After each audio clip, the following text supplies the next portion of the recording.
ඔයා දන්නවද මේකෙන් ගන්න පුළුවන් වැඩ මොනවද කියලා? මුලින්ම මේකෙන් ගන්න පුළුවන් වැඩ මොනවද කියලා බලමු. දෙවැනියට මේක හදන විදිය බලමු. අන්තිමට මේකෙන් මම මොකද්ද ගහන්න යන ගේම කියලා බලමු.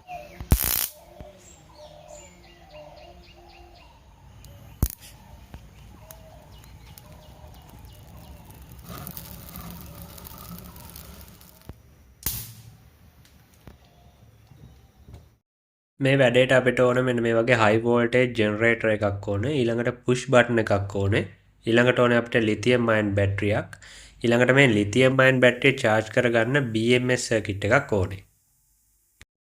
ඊළඟට ඔයාට එන ගැටලුව තමයි මෙන්න මේ high voltage generator එක කොහෙන්ද ගන්න තියෙන්නේ කියලා. සාමාන්‍යයෙන් අපේ ඉලෙක්ට්‍රොනික බඩු කඩවල වලත් මේක ගන්න තියෙනවා. නැත්නම් ඔයාට පහසුවෙන්ම ගන්න පුළුවන් AliExpress එක වගේ online market එකෙන් ගන්නත් පුළුවන්. නැත්නම් Daraz වගේ online market එකකිනුත් මේ high voltage generator එක අපිට ගන්න පුළුවන්. ඊළඟට මේ ටිකට වයර් පාස ගන්න කොහොමද කියලා බලමු. මුලින්ම BMS සර්කිට් එකේ B ධන කියන අග්‍රය අපේ ලිතියම් අයන් බැටරියේ ධන අග්‍රයට පාස ගන්න ඕනේ. ඊළඟට BMS සර්කිට් එකේ B ඍණ කියන අග්‍රය ලිතියම් අයන් බැටරියේ ඍණ අග්‍රයට පාස ගන්න ඕනේ. ඊළඟට මේ BMS සර්කිට් එකේ out ධන කියන අග්‍රය අපේ push button එකේ එක අග්‍රයකටත් push button එකේ අනිත් අග්‍රය අපේ high voltage generator එකේ ධන අග්‍රයටත් සම්බන්ධ කරගන්න ඕනේ. කියන්නේ රතු පාට අග්‍රයට.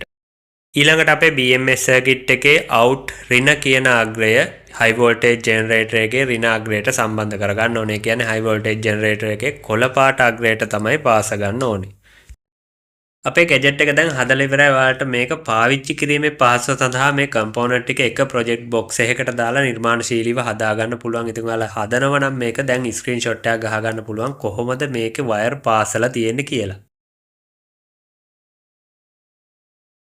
ඊළඟට අපි බලමු මෙන්න මේ ස්පාක් එක ගන්න පොයින්ට් දෙක අපි හදාගත්තේ කොහොමද කියලා. මම ගත්තේ මෙන්න මේ පොයින්ට් දෙක හදාගන්න ස්පෝක් කම්බි දෙකක් නවලා ස්පෝක් කම්බි කෑලි දෙකක් නවලා මෙන්න මේ වගේ කනෙක්ටර් බාර් එකකට සම්බන්ධ කරා. එතකොට high voltage generator එකෙන් out pin දෙක එකට සම්බන්ධ කරා.